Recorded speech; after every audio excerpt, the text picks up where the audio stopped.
क्योंकि ज़ाहिर है फ़ायदा मेरे से उठाना लोगों ने तभी है जब मैं 70 का हो जाऊंगा। हाँ, कुछ लोगों को जेल हो रही है 70 में। जो थिएटर प्ले आप करते थे उसमें उर्वा, मावरा और भी काफ़ी एक्टर्स मौजूद बहुत है, थे। Hamza Ali Abbasi, Hamza Ali Zahid Abbasi. Ahmad, Ali Rehman, Usman Khalid so but, this there is was the like lot. ये लॉट। तो I was never funny. You were never funny. हाँ, आई वाज नेवर, अभी भी आप बहुत यू सारे आर लोगों से स्टैंड अप पूछेंगे, comedian. They will still say I am not funny. How come? But चले, जो 2 रुपए का मैं कौन है ये फनी लोग? हूँ भी, जो favourite shot I ever film. देखा। वाह। Destiny, right? वो ना आपको ऐसे झंझोड़ती है टू गो देयर, हाँ, and these, you don't really know where you going, but you are going there. but you're going there.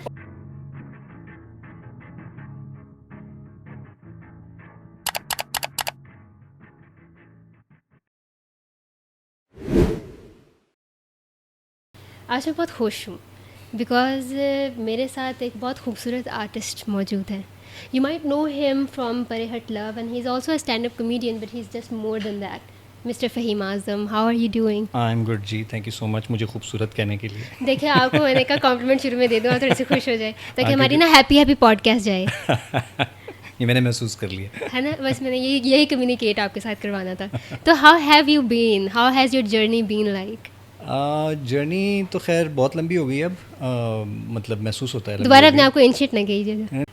नहीं एंशंट अभी नहीं हुआ, अभी जितना गुजारा है मेरा ख्याल है अभी जितना गुजारा है अभी उस उतना या उससे ज़्यादा मुझे उम्मीद है कि अभी रहता है. तो आई एम होपिंग कि अभी बहुत कुछ करना है और बहुत कुछ बाकी है. But the journey has been fun, it has been overwhelming at times. और मुझे लगता है कि मुझे अभी भी ये महसूस होता है कि जितना कुछ कर लिया वो कभी कभी बिल्कुल दाने जितना महसूस होता है कि अच्छा अब खुलेगा, उसे कहते हैं ना, अब काम शुरू होगा, अब इम्पैक्ट स्टार्ट होगा. सो वो इंतज़ार मेरा ख्याल है कुछ अरसा और रहेगा. और आई एम वेरी इसको यूँ simply, if simply put, I am excited to live the rest of it. Oh, we are going to come towards a little bit of fun side or light side. लेकिन I know इतनी light भी नहीं होगी because it's about stand-up comedy. Okay. Have you, मतलब कि आपके career में एक तो ये बात है कि have you ever encountered such a reaction जिस पे you're like oh from audience? ख़तरनाक रिएक्शन हाँ. या नो रिएक्शन? वैसे मतलब मुझे आप ये पूछना चाहिए था, कभी हर्ट हुए? हाँ. नहीं, मतलब कि किसी ने एतराज़ किया हो? नहीं, वैसे भी the reaction that you remember, the best reaction.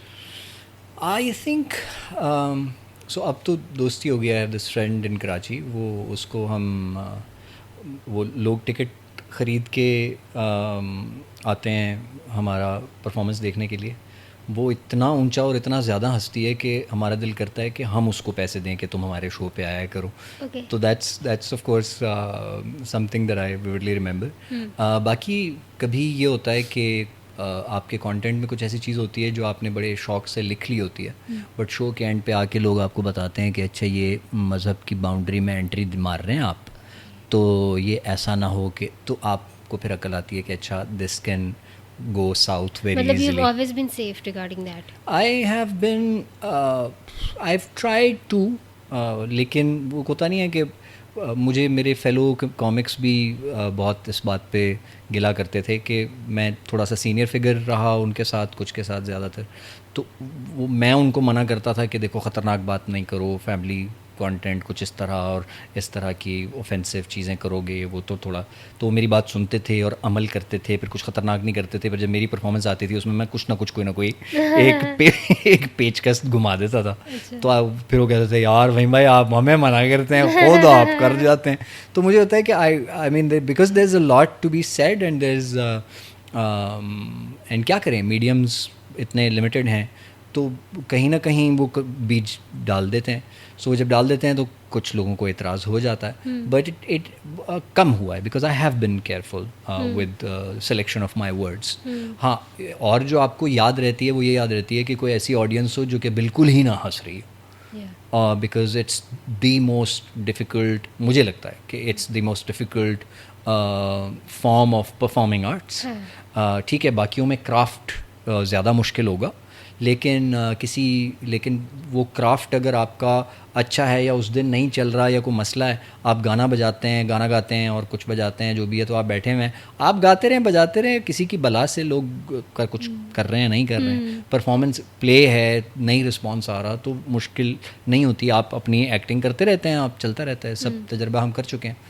But stand up का एक मसला ये है कि उसमें हंसी नहीं आ रही हो लोगों को, या वो हंस ना रहे हों, या वो अपना खाना खाने में मसरूफ़ हों, तो बस वो फिर फ्लैट हो जाता है, वो उसकी पूरी हवा निकल जाती है। तो you have to generate response from people. तो इट इज़ टू वे, ये वाहिद फॉर्म ऑफ परफॉर्मिंग आर्ट्स है जो टू वे है। तो क्रिकेट खेल रहे हैं ना आप, अब आप क्रिकेट खेल रहे हैं, अब ग्राउंड में एक बंदा भी नहीं है, मैच तो हो जाएगा ना। ये नहीं हो सकता, स्टैंड अप में ये नहीं हो सकता। तो फिर आपको बुरी याद के तौर पे वो याद रह जाती है कि लोग। But what's the stand up culture like in Pakistan? मतलब मुझे लगता है ये अब इन हो रहा है ज़्यादा। कुछ लोगों ने तो कोशिश कर रखी थी, दानिश अली थोड़ा करते थे, साद हारून स्टैंड अप काफ़ी अरसे से कर रहे थे, शहजाद गयास ने कुछ अरसा पहले शुरू किया था।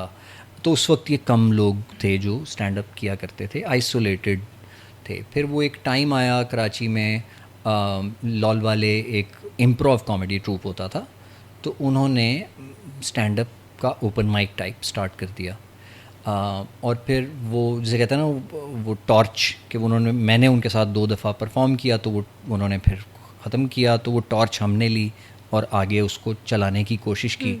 वो अच्छा चल गया, तो एक थोड़ी सी देर में, चंद महीनों में हमें करीब 30-35 परफॉर्मर्स को स्टेज दिया।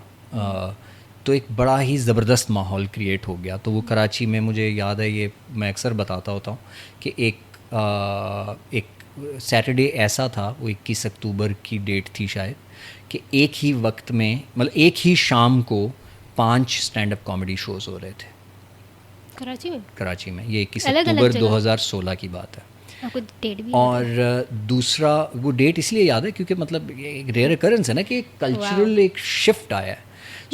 was it happening in a different locations, different spaces.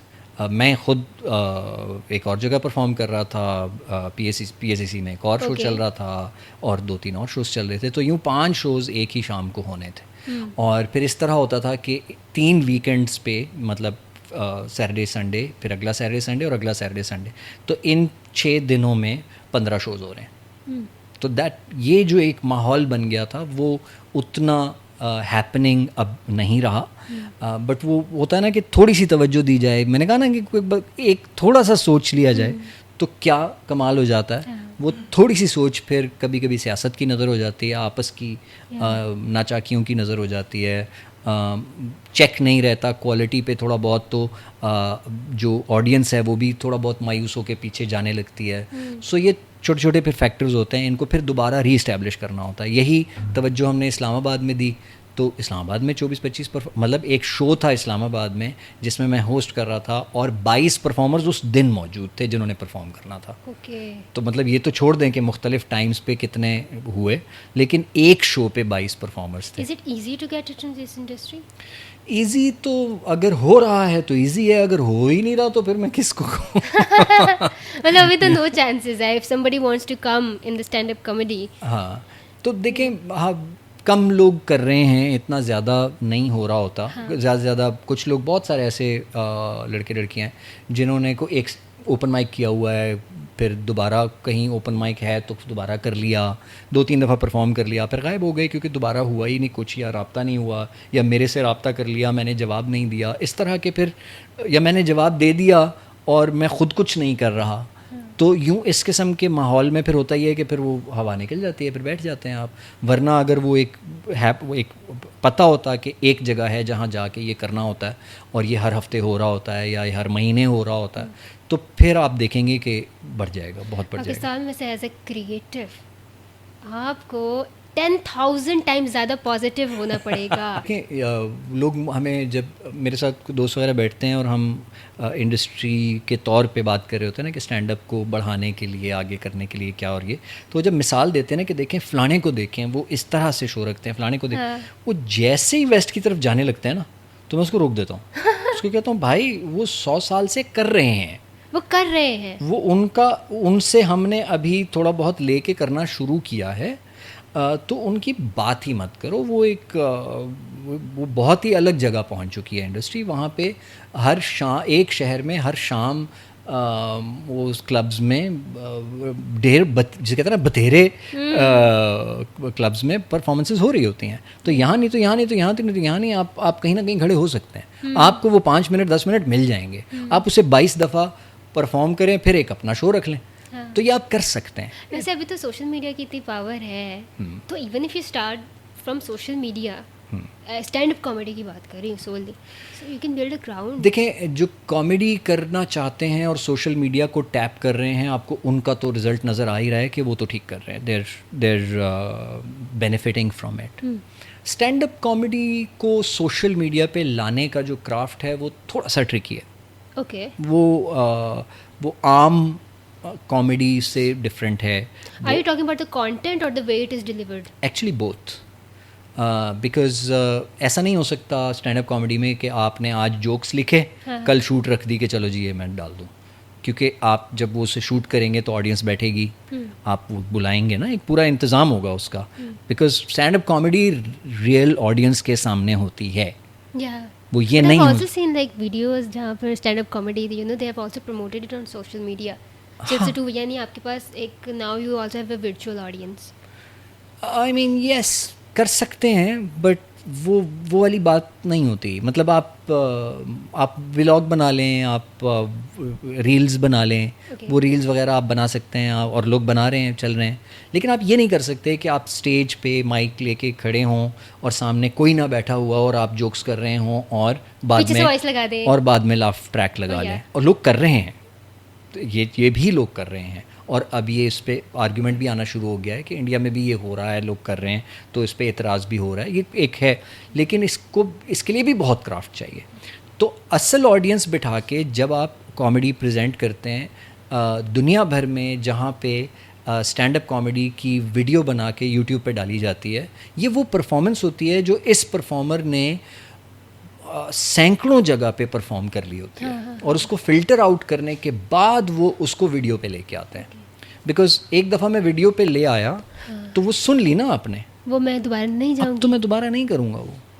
तो इसको कहते हैं कंटेंट रिटायर कर देना, कि जब आप कंटेंट, और ये इतना पक चुका होता है, ये इतना सॉलिड हो चुका होता है इस अरसे में, क्योंकि आप छोटी छोटी उसमें चेंजेस कर चुके होते हैं, इसमें नोक पलक इसकी ठीक कर चुके होते हैं, हर शो हर टूर के बाद आप उसको ठीक कर रहे होते हैं। तो जब ठीक हो जाता है मुकम्मल, तो फिर आप उसको रखते हैं यूट्यूब पे, और उसकी अच्छी 2-3 कैमरा के साथ शूट करते हैं, ज़्यादा कैमराज होते हैं यूजुअली, बट 3-4 कैमराज के साथ आप उसे शूट करते हैं, अच्छी लाइट, अच्छा साउंड, एक्चुअल ऑडियंस, और वो नेचुरल उसकी प्रेजेंटेशन होती है, फिर वो वायरल होता है। तो अगर इतनी मेहनत करना पाकिस्तान में अभी चैलेंजिंग होता है, बिकॉज़ आपको ख़ुद की जेब से लगाना पड़ता है। तो हमारे यहाँ दुख ये है कि जिसकी जेब में पैसा है वो बेचारा क्राफ्ट के पीछे भाग रहा है कि क्राफ्ट नहीं आ पाता, और जिसके पास क्राफ्ट है उसकी जेब में पैसा नहीं है, और ये दोनों मिल नहीं रहे। क्यों नहीं मिल रहे? इनकी दोस्ती नहीं हो पा रही, क्योंकि हम इनसिक्योर है ना, हम परेशान हैं। कोई दूसरे पे पैसा लगाने के लिए घबराता है कि मैंने इस पे लगा लिया तो ये बिल्ड हो जाएगा। इकट्ठे बिल्ड होने का कल्चर तब आता है जब आप एक दूसरे से खौफ ना खाते हो, जब आपको ये डर ना हो कि दूसरा पहुंच जाएगा तो मैं रह जाऊंगा, और जब आपको ये यकीन हो कि दूसरा भी ऊपर जाएगा तो मैं भी साथ जाऊंगा। ये मैं मिसाल दिया करता था जब हम कराची में नया नया स्टैंड अप का ये कल्चर बना रहे थे, तो मैंने ये उनसे कहा कि देखें, आप अकेले परफॉर्म करते हैं, वेरी गुड, आपको देखने 15 लोग आ जाते हैं, आप अपने साथ 6 और कॉमेडियंस को मिला लें, हर किसी के साथ एक पेरेंट आ जाएगा, 2 दोस्त आ जाएंगे, तो सडनली आपने 17-18 की ऑडियंस बढ़ा ली जो आपको भी देख रहे हैं। ठीक है, सो यू ग्रो टुगेदर। और आप अगर ये कल्चर नहीं बनाएंगे तो ये कल्चर बनेगा नहीं, आप अकेले फिर बैठे ही रहेंगे, और अकेले वाले बैठे ही रहते हैं, वो तो हमेशा बैठे रहते हैं। You know, this is the difference that I felt when I came here. Hmm. Yeah, insecurities and all of these things, these conversations, but coming towards still the struggles of this industry that you might have faced. परे हट love को भी अभी परे करते हैं, right? So even when did you start? Because people might know you from Tili or from other kind of projects, but I think you started from theatre as much as I know. हाँ, I started from theatre. देखें बहुत शुरू में तो पता ही नहीं था कि अच्छा कुछ शुरू भी करना है, because I come from a very traditional house hold. तो उस ट्रेडिशनल हाउस होल्ड में वो जो डॉक्टर बनो इंजीनियर बनो वाला एक कॉन्सेप्ट था वो मौजूद था. और बोथ माई पेरेंट्स उनका एक जैसे कहते हैं ना एक देहात का बैकग्राउंड है. और वो देहात के बैकग्राउंड में आप जब बहुत तरक्की कर लेते हैं ना, तो वो बहुत तरक्की करने के बावजूद आप एक ट्रेडिशनल सेटिंग में आ जाते हैं. बिकॉज आपकी journey from rural to urban ये बहुत लंबी जर्नी होती है, बहुत बड़ी जर्नी होती है. Specially from especially considering the place that they were coming from. मतलब वहाँ पे तालीम हासिल करना वो भी एक टैबू था. तो आप ये सोचें कि मतलब बहुत सारे रूरल एरियाज़ में तालीम इसलिए नहीं होती क्योंकि वहाँ पे सहूलियात नहीं हैं या गुर्बत है या और मसाइल हैं. मेरे वालिद जहाँ से आ रहे थे वहाँ पे अंग्रेज़ी तालीम हासिल करना एक टैबू था, आपको नापसंद किया जाता था. और नापसंद करने के साथ साथ यूँ समझ लीजिए कि आपको आइसोलेट भी किया जाता. तो my father was being isolated क्योंकि ये अंग्रेज़ों की तालीम ले रहा है. सो उनके लिए वो जर्नी पास करना आई रियली फील कि वो एक बड़ा ही कमाल काम उन्होंने किया. The first person to get into higher education from his village. But वो मैंने बताया ना कि वो जर्नी जब वहाँ पहुँच जाती है, me being the fourth child, by that time we were sort of urbanised.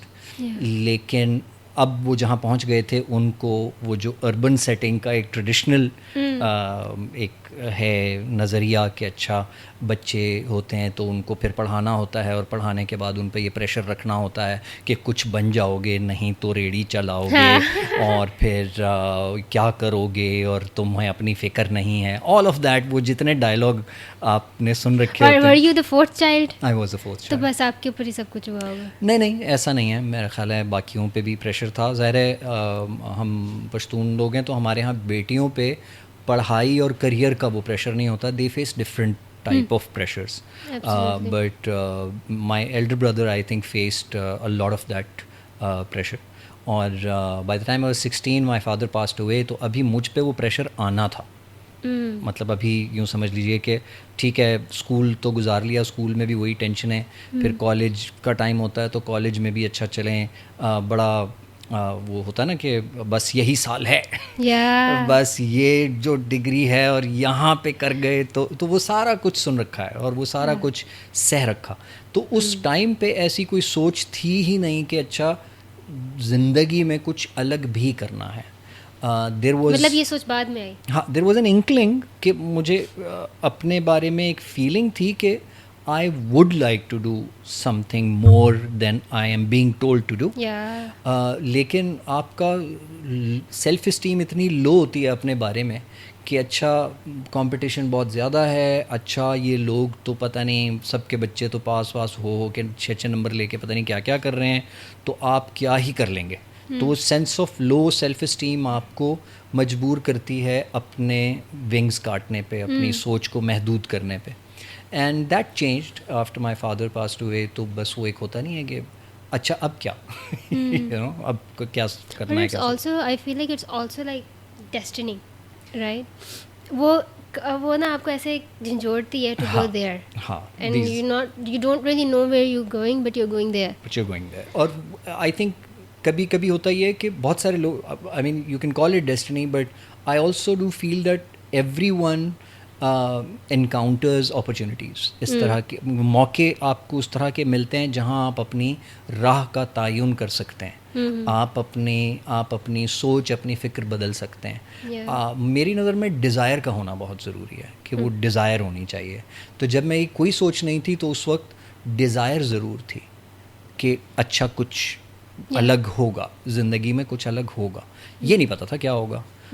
फिर बस पता नहीं क्या हुआ, फिल्में देखनी शुरू कर दी तो फिल्मों की समझ आनी शुरू हो गई, पसंद आना शुरू हो गया। ऐसे ही लेटे लेटे वो क्या कहते हैं, दिमाग की परवाज़ उड़ के वो पता नहीं कोई स्टोरी सोचना शुरू हो जाती थी कि चलो जी ये हीरो होगा, ये वहाँ पहुँचेगा, उसकी शादी हो रही होगी, वो अंदर घुसेगा, ये जुमला के suddenly I am visualising a whole हाँ, एक पूरे का पूरा ना मुझे एक फ़िल्म का नक्शा खिंचता हुआ नज़र आ रहा है। और फिर कोइंसिडेंटली एक दफ़ा ये हुआ कि मैंने एक पूरा नक्शा खींचा, आई वाज वेरी एक्साइटेड कि ये मैंने क्या कहानी बना ली है। तो कोई महीने 2 महीने बाद उसी स्टोरी पे फिल्म रिलीज़ हो गई और बड़ी कामयाब हुई। वो आपसे चोरी की होगी नहीं दिमाग में ट्रांसपोर्ट की होगी ना।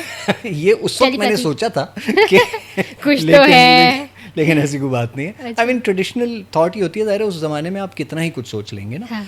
लेकिन वो आपको कॉन्फिडेंस मुझे आया कि अच्छा अगर मैं यहाँ बैठा हुआ एक चीज़ सोच रहा हूँ जो कोई वहाँ बैठा हुआ करोड़ों लगा के एक फ़िल्म बना रहा है इस तरह की उसी प्लॉट पे और उसी कहानी पे, तो इसका मतलब है कि दम तो है। मतलब हम कुछ कर सकते हैं।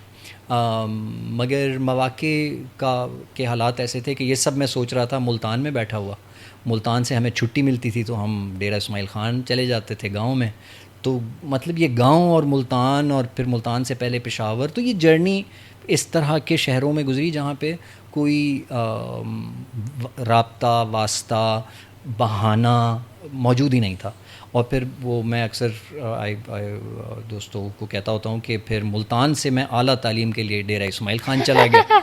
तो आप क्या करते हैं कि आप इंटरमीडिएट मुल्तान से करने के बाद आप सोचते हैं मैं किसी बड़े शहर जाऊंगा, कुछ मेरा भी एक जोक ऐसे मैं सुनाऊंगी नहीं बाद में सुनाऊंगी आपको। तो वो मैं डेरा इस्माइल ख़ान चला गया। अब आप डेरा इस्माइल ख़ान में बैठे हुए बैचलर्स कर रहे हैं, तो उधर तो हम कोई सोशल एक्टिविटी यूनिवर्सिटी में करते थे, हम पे पाबंदियाँ लग जाती थी। तो वहाँ ये माहौल था। सो आई थिंक वो एक शिफ्ट जो आया, ट्रांजिशन जो आया, उसमें मेरे इर्द गिर्द के हालात यूँ समझिए कि उसको घुटन कह सकते हैं कि मैं अपने इर्द गिर्द एक दीवारें महसूस करता था और उसको तोड़ना बहुत ज़रूरी था। सो मैंने फिर बड़े शहर का रुख किया, भाग गया जिसे कहते हैं ना घर से, इस्लामाबाद। हाँ, वो बड़ा शहर इस्लामाबाद का इस्लामाबाद वह ऐसे जैसे आप हॉलीवुड में काम करने के लिए वॉशिंगटन चले जाएं। तो मतलब आपको रियलाइज होगा वो तो था ही नहीं 10 years later an eternity later। क्योंकि हमारी नज़र में बड़ा शहर वो होता है जिसकी इमारतें उस तरह से निस्बतन ज़्यादा पक्की होती हैं, जो साफ़ हो। तो वो बड़ा अरसा गुजारने के बाद उधर बड़ा थिएटर करने के बाद फिर समझ आई कि अच्छा नहीं, हमें बचपन से डरा के रखते थे कि कराची नहीं जाना। अभी भी हमें भी डरा के रखा हुआ है। हाँ, कि कराची में पता नहीं ऐसा क्या होता है। मैं दिल में सोचता था उधर कौन, वहाँ पे आप पहुँचेंगे तो लोग आपको ना जैसे पकड़ लेंगे, जैसे आ जाएंगे, हम बड़े तेज़ हैं, तुम्हें जीने नहीं देंगे। ऐसा लाइक पता नहीं कराची में क्या होगा। And then when I went I was like कि अच्छा ये था वो शहर जहाँ मुझे आना था। मतलब कुछ भी नहीं है। How is Karachi like then? I think Karachi is the only city in Pakistan. Theatre भी जो कमर्शियल थिएटर मैंने शुरू किया इस्लामाबाद में, उसकी भी वजह ये थी कि आमिर जो है वो ख़ुद इंटरेस्ट ले रहा था कि जी मुझे इस्लामाबाद में ये कल्चरल एक्टिविटीज़ की हैपनिंग चाहिए। तो जब उसको चाहिए थी तो फिर बस माहौल बन गया। तो ये होता है जब टॉप से कोई इंटरेस्ट ले रहा होता है तो अचानक वो माहौल बन जाता है और उस माहौल के नतीजे में फिर नई पौध जन्म लेती है। अब इस वक्त आप टेलीविज़न मीडिया पे बड़े बड़े स्टार्स हैं, वो उस पौध का हिस्सा हैं। वो उस वक्त छोटे छोटे 17 साल के, 18 साल के, 22 साल के नौजवान थे जो कि बस आ गए कि अच्छा ऑडिशन अनाउंस हुए, अच्छा पहुंच गए, अच्छा टैलेंटेड तो हैं, हाँ जी कर लिया, नाच लिया, गा लिया, सब कुछ कर लिया, आज वो बड़े बड़े स्टार बने बैठे। हाँ, मतलब मैं जिनकी भी स्टोरीज रीड करती हूँ, they all have started like even you were the part of that clan.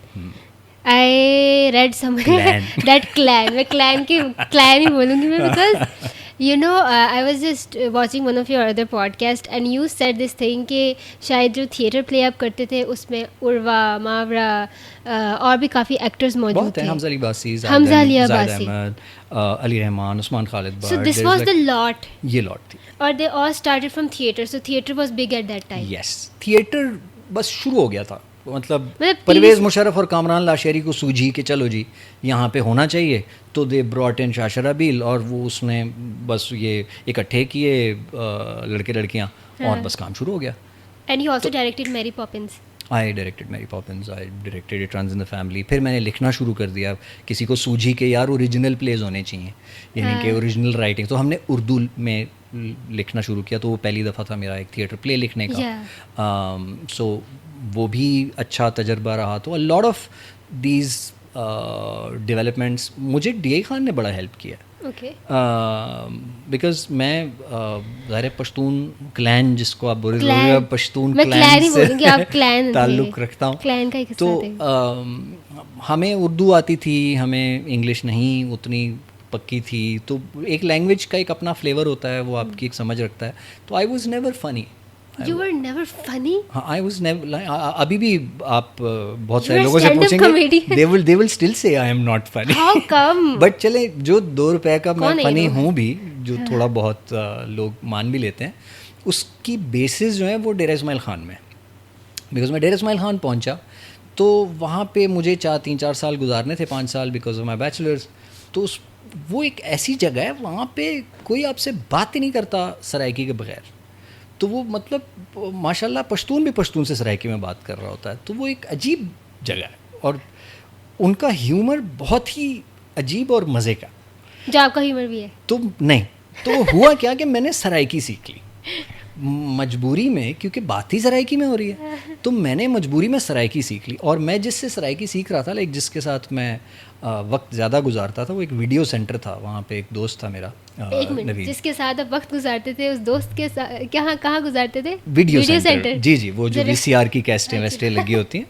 तो वो बड़ा उसका एक जोक था, वो किस कोई वीडियो कैसेट, वो जब कोई फिल्म वगैरह मांगने आता था, तो पश्तो फिल्म मांग लेना, तो वो उठा के रखता था यूँ टेबल पे, और कहता था कि टीवी का साइज़ बताओ। अगला कहता था 14 इंच, तो वापस रख देता, कहता था ये फिल्म 14 इंच की स्क्रीन पे नहीं देखी जा सकती।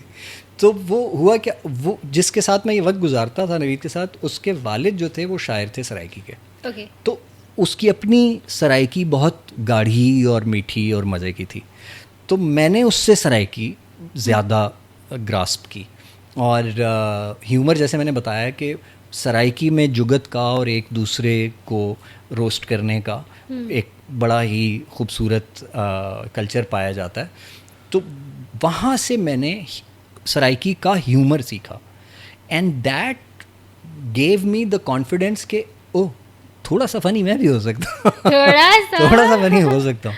एंड देन लेटर ऑन ज़ाहिर है फिर आई टुक इट कि मैं फिर उर्दू में उसको मज़ीद बनाने लगा। अब जैसे इंग्लिश में मैं बहुत अनफनी हूँ, क्योंकि लैंग्वेज में जाने के लिए ना आपको एक फ्लेवर चाहिए होता है, ट्रांसलेशन चाहिए होता है। हाँ।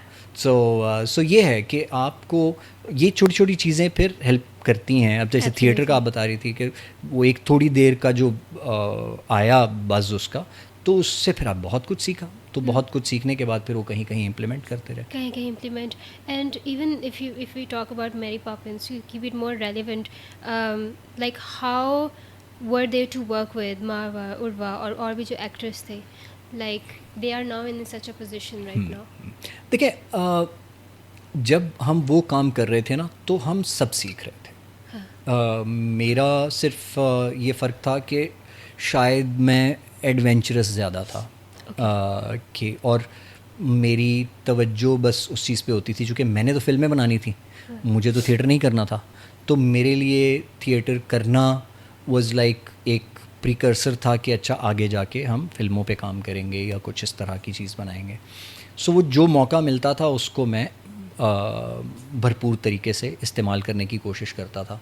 मावरा उर्वा उस टाइम पे दे वर I think 15-16 years old.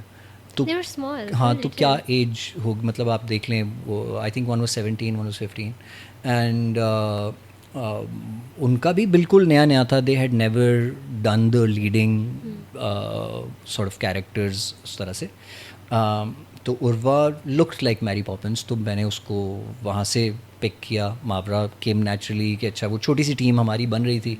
There brother केम इन, तो वो जो they were playing the son, हाँ, he was playing the son. तो they were all very sweet, they were all very, और हम सब स्ट्रगल कर रहे थे ना, ऐसा नहीं था कि अच्छा उनकी स्ट्रगल मैंने बड़ी करीब से देखी है, and I respect specially Urwa. Mawra ने बहुत मेहनत करके और जान मार के, Urwa being the elder and the first one into the mainstream, उसने तो बहुत जान मारी है, उसने तो she has sort of carried her whole family up, you know, अपने शोल्डर पे उठा के उसने चलाई है, एंड माशाल्लाह I am very happy with where they are. तो सेम बाकी भी जो लोग थे, they still very kind and very respectful. तो एक दूसरे का हम काम देखते थे, अप्रिशिएट करते थे, अच्छा लगता था. छोटी छोटी पॉलिटिक्स होती थी, मुझे बड़ा गुस्सा आता था कि यार ये मतलब इतनी सी 2-2.5 रुपए की इंडस्ट्री है 2-2.5 या इतनी सी तो इंचेस की है यार, फिर यहाँ से ख़त्म हो जाती है. मतलब आप सबको बुला लो तो एक छोटे से कमरे में एडजस्ट हो जाते हैं और इधर उधर कॉफ़ी चाय पी लेते हैं. तो इतनी से में भी अगर छोटी सियासतें होने लगेंगी तो फिर कुछ मज़ा नहीं आएगा. बट ये कि it was good, it was Yasir Hussain was the choreographer on Mary Poppins, मुझे याद है. तो उसके साथ तो खैर मेरी बहुत गहरी दोस्ती रही है, और worked a lot on various projects. So ये सब एक वो जो एक मैं बताना ही चाह रहा था कि किसी पावर रखने वाले शख्स पे वैसे ही रिलाई करना अच्छी बात नहीं होती. होना इंस्टीट्यूशन चाहिए कि एक पूरा इदारा उसको लुक आफ्टर करे, लेकिन एक शख्स के थोड़े से इंटरेस्ट ने देखें क्या मैजिक कर दिया. तो अब ये अगर पॉलिसी वाइज होना शुरू हो जाए, अगर इनकी पॉलिसीज़ बननी शुरू हो जाएं, अगर एक के बजाय 4 लोग इंटरेस्ट लेना शुरू कर दें और थोड़ा सा बजट मुख्तस होने के बाद उसकी मॉनिटरिंग हो जाए, तो क्या ही तबाही हो सकती है, क्या ही काम हो सकता है. और पाकिस्तान जैसी जगह पे दुख की बात यह है कि यहाँ वो इदारे कह लें या वो एरियाज़ प्रोफेशंस कह लें जिनको भरपूर सपोर्ट हासिल है, भरपूर तवज्जो हासिल है, पब्लिक पीछे भागती है. करप्शन का मामला ऐसा है कि जहाँ जिस मुल्क में करप्शन होती है, नेचुरली कम्स टू कैपिटलिज्म, जहाँ कैपिटलिज्म होती है वहाँ करप्शन होती ही है, वहाँ पे उसके बगैर सर्वाइव ही नहीं कर सकता ये सिस्टम. तो जिस मुल्क में करप्शन होती है वहाँ पे ऐसा इदारा जो कि क्रिकेट जिसको मतलब बच्चा जानता है, सब जानते हैं, वो भी आप देखेंगे कि अपनी एक जगह पकड़ता है और फिर नीचे से काट के वो फ्लोर पे आ जाता है. तो आप ये देखें कि जहाँ भरपूर सपोर्ट भी मौजूद है, स्टेट सपोर्ट भी मौजूद है, इंस्टीट्यूशनल सपोर्ट भी मौजूद है, पैसा भी बेश बहा है, इंटरनेशनल फेम भी है, नेशनल फेम भी है, लोग पीछे पीछे भाग रहे हैं, सब कुछ हो रहा है, and yet we are able to destroy it. ये हमारे अंदर खास बात है, ये खास कैपेसिटी है हमारी, सिर्फ हमारे अंदर ये हम ये कर सकते हैं. ये हमें इस टैलेंट का इस्तेमाल करना चाहिए दुश्मन मुल्कों के साथ. नहीं वो हम क्यों करें? हमें भेज दिया जाए वहाँ पे, हमें कहा जाए बस काम करो वहाँ पे. नहीं वो करो जो बचपन से सीखा है, यही सीखा है. नहीं seriously I totally agree with this thing so much. And even with content wise अगर वैसे भी हम मीडिया में चले जाए, ऑल्सो नोटिस दैट इंडियंस, बड़ी कंट्रोवर्शियल बात, but Indians are more appreciative of our art. हाँ, हमारे आर्ट को अप्रिशिएट वहाँ किया जाता है.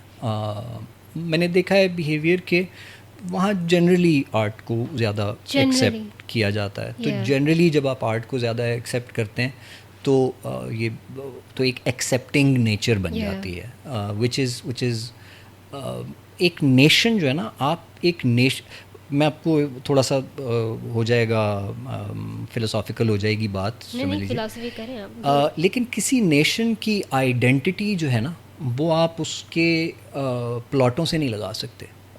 पाकिस्तान में थ्राइविंग इंडस्ट्री जो है ना, वो रियल स्टेट की इंडस्ट्री है. सेठ साहब जो है, हाँ, सो बेस्ट है. बिल्कुल. तो अब आप ये देखिए कि मैं पाकिस्तान के बारे में ज़्यादा जानना चाहता हूँ, मैं किसी और मुल्क से आया हूँ, मैं पाकिस्तान के बारे में जानना चाहता हूँ, तो आप किसी रियल एस्टेट के दफ्तर पे नहीं बिठाएंगे उसको.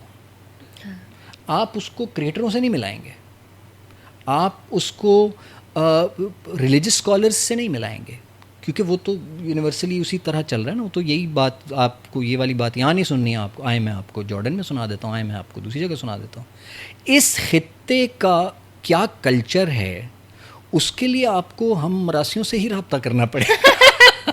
नहीं है which is ironic and which is अजीब कि मतलब आप क्या, ये हकीकत नहीं, ये हकीकत है ना कि आपको इवेंचुअली एक वो कॉस्ट्यूम डिज़ाइनर ही चाहिए होगा, एक कोरियोग्राफर चाहिए होगा, क्योंकि आप बिठा के दिखाते उसे खटक डांस ही हैं।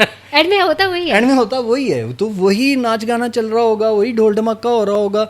तो जब तक आप ये नहीं दिखाएंगे, आप ये बता ही नहीं सकते। तो पाकिस्तान का इसलिए हम चूँकि एक बड़ी इन्फेंट स्टेट हैं, हम बड़ी अभी तो पैदा हुए हैं, अभी तो आई थिंक अब सेकंड जनरेशन। हाँ, मतलब अभी मेरे से 4 साल पीछे चले जाएं तो बन रहा था उस वक्त। तो पॉइंट ये कि सो हम अब बड़ी नई स्टेट है ना, तो बहुत शुरू में फ़ैसला हो जाना चाहिए था कि समझदारी अगर थोड़ी सी निस्बतन बेहतर होती तो बहुत शुरू में फ़ैसला हो जाना चाहिए था कि हम अपने आप को रिप्रेजेंट कैसे करेंगे, हम अपने आप को प्रेजेंट कैसे करेंगे।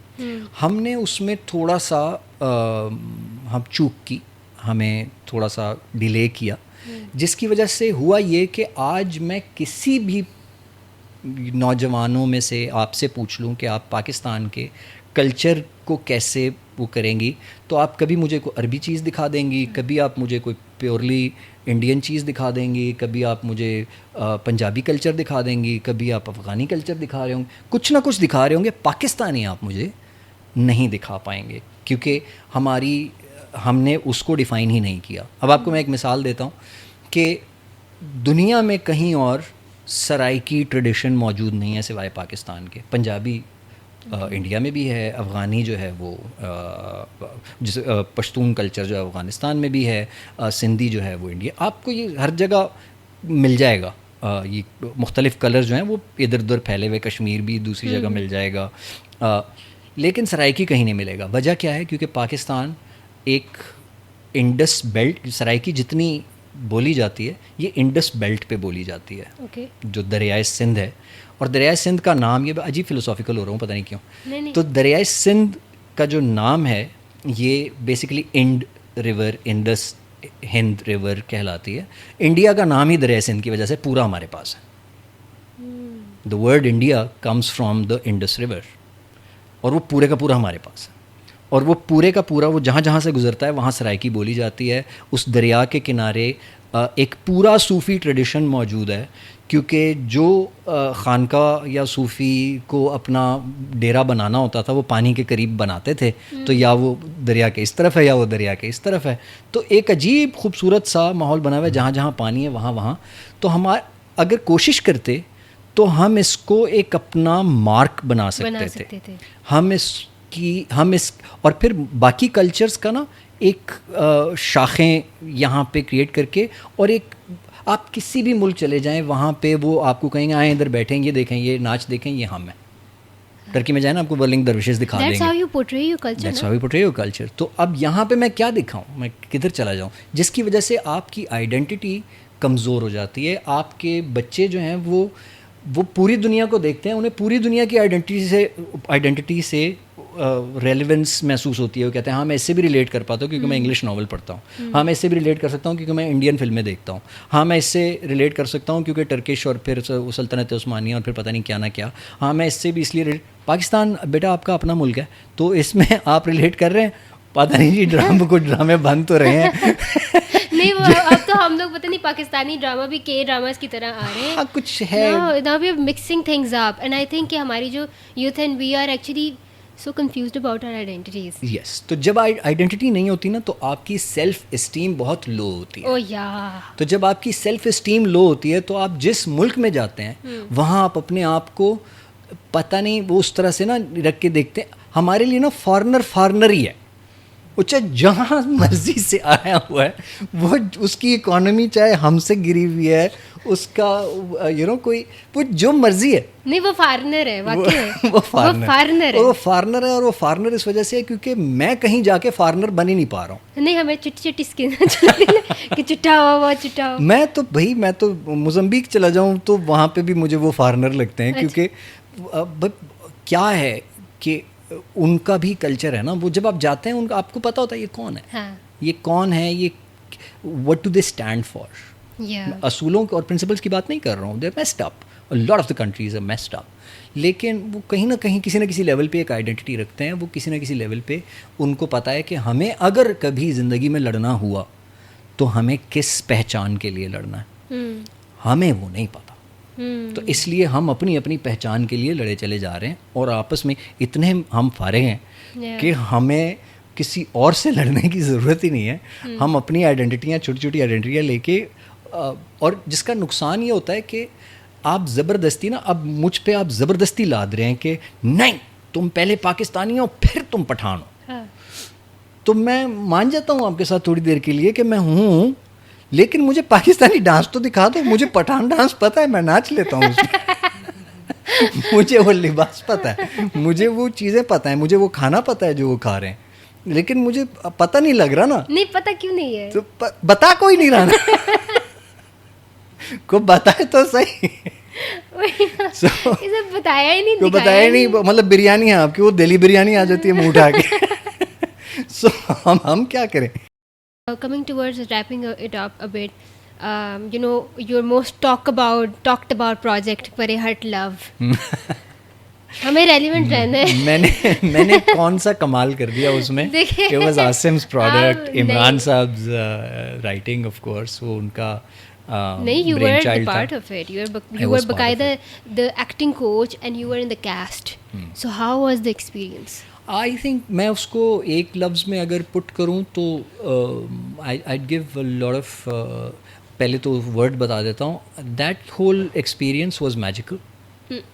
और मैं उसका क्रेडिट जो है वो दो लोगों को देना चाहूँगा, Asim Raza primarily the director and Shahryar Munawar, because जो आप आसिम के साथ तजर्बा रहा हो ना रहा हो, पता नहीं, मेरे साथ तो ऐसे ही थे।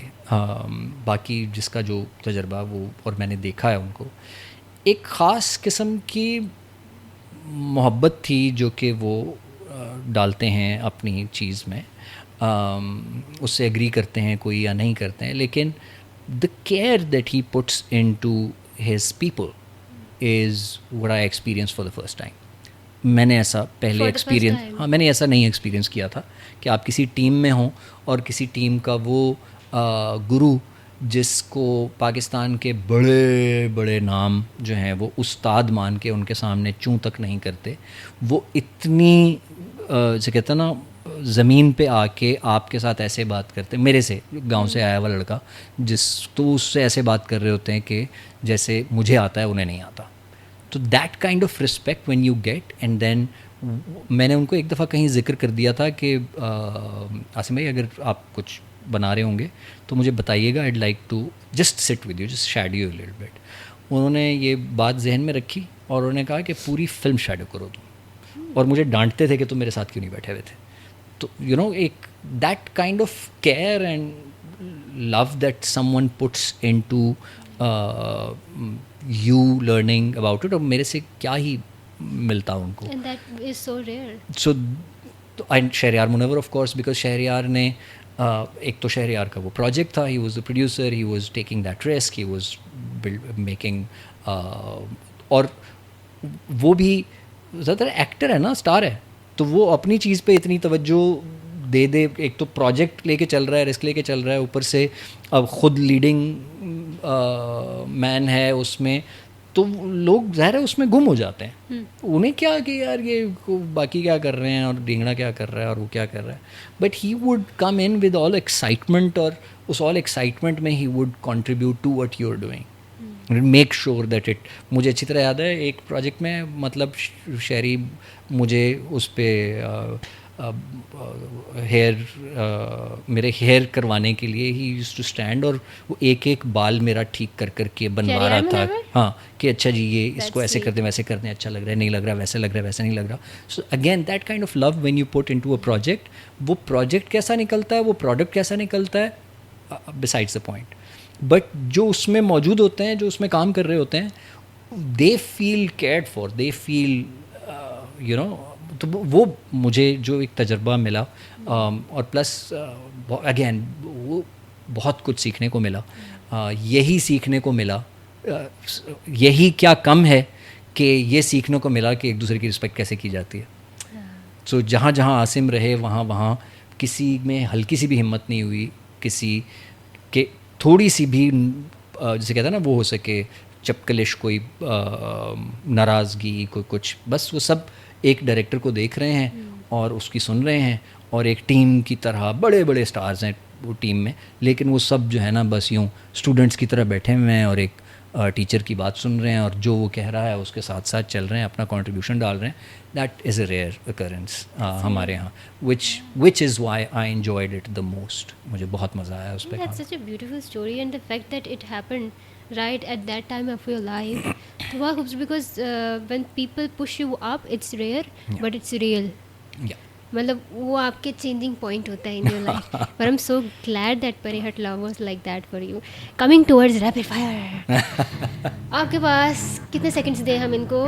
20 सेकंड्स है एक एक सवाल के. हाँ, नहीं 10 सेकंड दे देते हैं. 10 सेकंड दे दें. हर सवाल का 10 सेकंड है मेरे हाँ. पास. ओके. हाँ चलो. उसकी भी ज़रूरत नहीं पड़ेगी. ये मैं खुद भी पढ़ी हो जाएगा.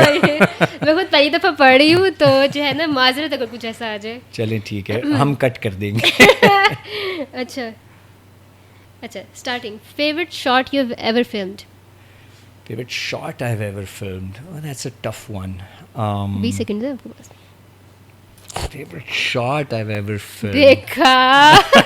Wow. ये तो काम कर रहा है. याद ही नहीं होता यार इस तरह का. आई थिंक एक वो हमने ढीठ केस बनाया था. ओके. तो ढीठ केस के कुछ शॉट्स बहुत इंटरेस्टिंग थे. वो लाहौर वर्सेस कराची का एक हमने लड़ाई रखी थी. ताबिश और एक और कमेडियन था, जुनैद जेडी. तो they were like playing Karachi and Lahore. So वो उसके शॉट्स मुझे याद आते हैं कि we enjoyed doing that. That's amazing. Who is your comedy inspiration? Comedy inspiration, मैं नाम उसका भूल रहा हूँ. अगर एक्टिंग वगैरह की बात की जाए तो I think Kishore Kumar, Jim Carrey, वो मुझे पसंद आते हैं. स्टैंड अप कॉमेडी की बात की जाए, जॉर्ज कार्लिन में नाम था जो याद करना चाह रहा था. जॉर्ज कार्लिन का नाम इसलिए लूँगा क्योंकि जब मैंने उनका काम देखा तो मुझे लगा कि अरे यही तो करना है. क्योंकि कहने को बहुत कुछ है और उसको ह्यूमरस अंदाज में प्रेजेंट करना है. Wow what a combination. और ये चीज़ मेरे अंदर ये बीज बोना कि ये मुझे ये कॉन्फिडेंस देना कि मुझे ये करना चाहिए, वो Sanjay Rajauda from India. Because Sanjay came to Karachi and उनसे मुलाकात हुई. उन्होंने कहा कि मैं तो नहीं करता कॉमेडी, मैं तो बस जो दिल में आता है वो कहता हूँ. तो लोग हंसते हैं तो ख़ुद पे ही हंसते हैं, मुझे क्या. That give me a lot of confidence कि अच्छा यार ये मतलब मैं फजूल में लतीफ़े बना रहा हूँ. I just have to start saying what I want to say and yes craft it in a manner कि लोग एंजॉय करें. बट दैट डजेंट मीन कि मैं फजूल में लतीफ़े बनाता फिरूँ कि 2 सरदार थे और वो ये ना ज़रूरत नहीं है. You just come in and you say what you want to say because there is a lot to say. तो संजय राजौड़ा को मैं बार बार ये नाम देता हूँ, क्रेडिट देता हूँ दैट उनकी कही हुई एक कैजुअली कही हुई बात had affected me a lot. सबसे अच्छी एडवाइस जो आपको मिली हो? मुझे अब्बू ने कहा था. अब्बू के साथ कम ही इस तरह के वाक़यात याद है मुझे जिसमें वो कुछ कहा था खास. अब्बू ने कहा था कि बेटा इतनी मेहनत करना कि तुम्हें हराम ना कमाना पड़े. तो अब्बू का ये जो लेसन था इसने मुझे बड़ा जलील कराया. मुझे भी यही कह रहा है. पता नहीं अब्बा की यही बात तो आ जाती है. हाँ तो मतलब अब सिखा देते थोड़ी सी करप्शन. सिखा देते लोगों को मैनिपुलेट करके. अब तो उम्र भी इतनी होगी, अब तो वो स्किल सेट आता ही नहीं है. तो नेचुरली घर से सीखते हैं लोग ऐसे ना पूरा एक. तो वो नहीं मैं बता रही हूँ वाकई में सीखते हैं. बचपन में बच्चे को सिखाया जाता है. जाओ घर दूसरे घर की बातें सुन के आओ. तो मैंने अपने आप से बांध लिया क्योंकि अब्बू ने इतनी नसीहतों वाला उनका एटीट्यूड था नहीं. तो वो एक नसीहत थी मैंने पकड़ ली अपने साथ, वो उसने मेरी ज़िंदगी बर्बाद कर दी. सबसे बुरी एडवाइस जो आपको मिली हो? बुरी एडवाइस, कराची मत जा. बड़े फास्ट लोग हैं वहाँ. पूरी ज़िंदगी गुजार दी. मैं वहाँ पहुँचा, मैंने कहा अच्छा यार यहाँ ही तो आना था. ये मैं कहाँ टाइम ये क्या होता रहा है. वो ये बात है बहुत देर से पहुँचो हो यहाँ, तो मुझे होना चाहिए था. होना चाहिए था. अच्छा favourite joke you have ever written? सबसे मज़े का joke. Favorite? Oh, that will be tricky because कुछ बातें मुझे पसंद हैं, शायद वो लोगों को उतनी पसंद ना आई हो, जाहिर है आप लोगों की फिक्र ना करें। लोगों को कीटाणु वाला बहुत ज़्यादा पसंद आया। 99.999। हाँ, वो वाई आई वुड से कि वो एक स्पेशल मेमोरी है इज़ बिकॉज कि जब संजय ने मुझे ये कहा था कि भाई जो करना है, जो मुझे जो कहना है वो कहना है, that was the very next performance that I did. Okay. So that was the time when I started writing what I wanted to say. And the fact that it actually got to people. Yes. तो वो एक आपको एक इशारा मिलता है कि अच्छा, मतलब बिलीफ कि आप एक दफ़ा बिलीफ पुट करते हैं तो वो आ जाता है। जो स्टैंड अप के हवाले से आप पूछ रही हैं तो हाँ ये, और बाकी ज़ाहिर है तीली में राइटिंग के दौरान बहुत कुछ लिखा गया है, उसमें भी मुझे बहुत सारी चीज़ें पसंद आती हैं। फॉर एग्ज़ाम्पल एक हमने लोग क्या कहेंगे बनाया था, तो लोग क्या कहेंगे वो बहुत कम लोग नोट करते हैं वो चीज़। लोग क्या कहेंगे में वो कहती है कि कौन है ये लोग, तो क्या कहते हैं वो माँ बताती है उसको कि बहुत अरसा पहले हम जब उसकी ब्रिटिश एम्पायर की ग़ुलामी से निकले तो हम लोग एम्पायर की ग़ुलामी में आ गए थे। तो तब से हम लोगों, बेसिकली वो कॉलोनियलिज़म की एक न्यू फॉर्म के तौर पे मैंने उसे पेश किया था कि पहले हमें उसकी ब्रिटिश को उसकी माननी पड़ती थी, इंपीरियलिज़म की, अब हम लोगों की मानते हैं। फीलिंग सेम ही है, हमारे हालात सेम ही हैं, तो इस तरह का रहता है। एक मैंने लिखा था सेट जिसमें I explained how terrorists are made, क्योंकि मैं उस इलाके से आता हूँ जहाँ पे मेरे बड़े करीब से बच गए हैं, हमें सिखाया जाता है, बनाया जाता है। तो वो उसकी किसी एक सुसाइड बॉम्बर की जर्नी मैंने टू जन्नत दिखाई थी कि वो जन्नत में कैसे वक्त गुजारता है और क्या, तो वो मुझे बहुत पसंद है। अच्छा, director you admire the most? Director I admire the most, मुझे लगता है कि इम्तियाज़ अली जो काम करते हैं उससे मैं जेलस हो जाता हूँ कि ये क्यों कर रहा है। हाँ, मतलब ऐसा मैं कुछ कर पाऊँ जैसे होता नहीं है। आई थिंक या one name Imtiaz Ali of course, because of the content, because of the spirit behind what he does. Craft के लिहाज से there has to be some South Indian director, Basil Joseph हो सकते हैं, जिन्होंने गोधा बनाई, फिर अभी मिन्नल मुरली एक बनाई, दैट काइंड। प्रेमम के जो डायरेक्टर थे Alfonso Putran, brilliant work, and Anjali Menon, wow. तो मतलब ये नाम मैं एक पे नहीं स्टिक कर सकता, तो क्राफ्ट के लिहाज से Anjali Menon, I'd say Anjali Menon should be the name. Okay, life का सबसे oh no moment? Oh no moment, like, जब मैं कराची और मैंने कहा ओ नो, ये मैं कहाँ था। ये ना आपकी ना कराची जाके जो सुई अटकती है, और जब मैंने कराची में खाना खाया तो मैंने कहा ओ नो, ये मैं आज तक क्या खाता रहा हूँ। जिसको खाना कहते रहे हैं लोग, वो सारा तो यहाँ था। नहीं, आपकी ना वाकई मुझे कराची में ही नज़र आता है, बहुत कुछ पड़ा, मेरा कुछ सामान कराची में पड़ा है, लेकिन जो है ना, it was so nice having you. But last question that is left, what is your further thing that you want to do in life at the moment now? मैं आजकल बड़ा क्रेजी हो रहा हूँ, मैं सियासत में जाना चाहता हूँ।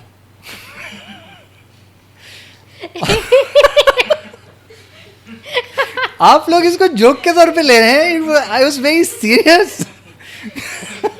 प्लीज, आप लोग, हमारा मुल्क कैसे तरक्की करेगा जब कोई बच्चा कहता है कि मुझे सियासत में जाना है और जितने लोग बैठे हैं सब हंसना शुरू कर दें? यार ये तो नहीं चाहिए। आप बताएं, ये इंसाफ की बात नो, दिस इज अनफेयर। ये गलत बात है।